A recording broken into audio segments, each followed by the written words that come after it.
Hello everyone, and thank you for joining us here on the channel. I am Rich, and I am once again making another video on XRP today. As always, I am with you. Here we are, going to talk about XRP, and I hope that each and every one of you is having a beautiful day today, no matter where you are in this amazing planet. I will also be making some linkages between BlackRock and Ripple. I will do this with both companies. In an episode of Impact Theory that is both intriguing and informative, investigative journalist Whitney Webb dives into the complex relationships that exist between environmental organizations and Wall Street giants such as BlackRock. She expresses worrisome worries about the possible exploitation of financial systems, such as debt-for-nature exchanges, which may cloak profit-driven goals as charitable endeavors. There is a possibility that these systems could be exploited. This article delves into the intricate network of financial criminality, organized crime, and the impact of elite power structures on the society of the United States of America.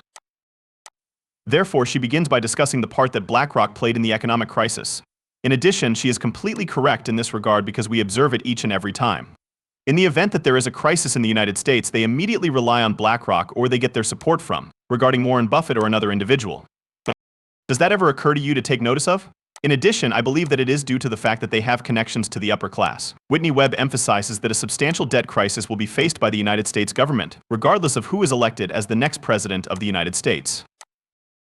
There is a high probability that BlackRock, a company that has historically exerted influence over economic policy during times of turmoil, will be involved in the reaction to this crisis. For example, during the COVID, the Trump administration sought advice from BlackRock, which resulted in what some researchers have referred to as a going direct reset. Because of this strategy, monies from quantitative easing were able to flow directly into the private sector, which was to the advantage of Wall Street rather than Main Street residents. Remember all of the money that was printed during that time period? In times of crises, wealth gets transferred. A concerning pattern was brought to light by the conversation. When the economy is in a state of crisis, programs that are intended to help the general population frequently end up transferring large amounts of wealth to the wealthy. BlackRock's actions during COVID are a prime example of this trend. Rather of providing assistance to communities that are struggling, they use monies from the government to purchase shares in their own exchange-traded funds ETFs. Important questions regarding the accountability of financial institutions were raised as a result of this, as well as their part in the production of fiscal policy. In light of the fact that even BlackRock is getting involved in the real estate industry, I believe that there ought to be a limit placed on the amount of real estate that businesses can possess. If that were to happen, the real estate issue would end up being resolved. People go to buy a house, but they are outbid by a business by 20% because the corporation is higher than them.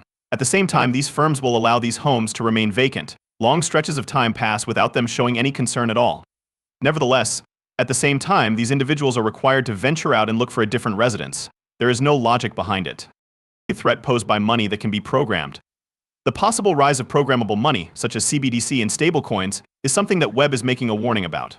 These types of currency might be monitored and controlled, which would constitute a huge danger to both the policies governing the financial sector and the freedom of individuals.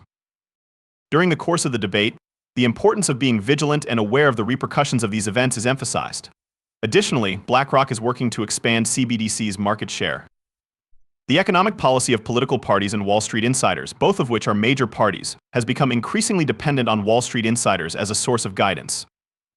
BlackRock executives are following a pattern that was observed under the administration of Vice President Joe Biden. Because of the constant back and forth between Wall Street and the government, there is cause for concern over the interests that are actually being serviced. Please consider it in this manner. To what end are they attempting to act? They are attempting to eradicate the middle class and the economic policies that Biden had implemented, which had caused us to fall farther into inflation. And as a consequence, people ended up being even more deeply in debt. How important it is for communities to become resilient. A higher individual and communal resilience is something that Whitney Webb argues for in light of the obstacles that have been presented. In response to the growing concentration of power, she emphasized the importance of self-sufficiency and the formation of local organizations as potential solutions. It is possible for individuals to better navigate the intricacies of the modern world and to fight the intrusion of elite rule if they cultivate strong groups. Are you aware of the fact that, when you consider it, what else did they do? Everyone was split by them. The United States of America is deeply divided, and BlackRock lies at the center of that disagreement. They hold a controlling interest in both CNN and Fox News, both of which they own. As time goes on, we continue to observe it. What else is there to say? It is almost as if history is repeating itself. It is a time of crisis. It is BlackRock that they want. Suddenly, there is a simple solution to the problem. After that, we proceed with our plans, and yet another catastrophe occurs. They once more decide to go to BlackRock, or, in the event that it is not BlackRock, it is always Warren Buffett doing the same thing. The chief executive officer of BlackRock informed the guests of the World Economic Forum that countries will profit from depopulation for whatever reason. When it comes to emerging countries, I might argue that the countries that have populations that are decreasing are the ones that are doing the best. In a nutshell, he suggests that we should welcome the idea of rapid unemployment as a result of growing robotics and artificial intelligence. On the other hand, all of these individuals who have invested in Bitcoin consider BlackRock to be their closest friend. BlackRock is committed to Bitcoin, and they are completely enamored with cryptocurrency. After that, Larry Fink continues to stand up for Bitcoin. How come? For the reason why they want all of these new investors to get involved with Bitcoin. And I believe that they are doing this because they are aware that Bitcoin will not be a part of the future financial system at some time in the future. On the other hand, BlackRock, Vanguard, State Street, and a host of other entities own everything. Nevertheless, the global elites of the Democratic Party have complete influence over all of them. I am of the opinion that both the Republican Party and the Democratic Party are comprised of global elites. You are aware that politicians are our adversary. Not only are they not our friends, but they are also not our friends because they go into Washington, and you always hope for the best, but you always expect the worst to happen. And if you do not have the House of Representatives, the Senate, and the presidency, then nothing will get done for a period of 4 years. It is necessary for one party to triumph over all three. If you don't win all three, you'll be in a bad situation for the next 4 years. That is something that I see happening again, even in this future election. Unless there is a significant landslide that takes place. And if this monopoly is not broken up, then the United States of America will be broken up. To what extent do you believe BlackRock was able to exert control over each of these companies? 11 corporations that own everything, as well as the share that BlackRock holds in those corporations is included. Take into consideration the shareholding in each of these businesses. Despite this, many people continue to be unaware of the fact that BlackRock is a front firm for wealthy individuals. I can see that happening. When it comes to the exchange-traded fund ETF for XRP, you should pay attention to what Larry Fink has to say below. Why is he unable to discuss an exchange-traded fund ETF for XRP? I believe that it is due to the fact that Larry Fink is aware that XRP was designed for a different purpose. In addition to playing a significant part in tokenization, I believe he is aware that Ripple will also play a significant role within the new financial system. According to statements made by BlackRock CEO Larry Fink, all Bitcoin exchange-traded funds ETFs are only stepping stones on the route to tokenization. David Schwartz, the Chief Technology Officer of Ripple, has stated that tokenization will be one of the foundational components of the XRP ledger.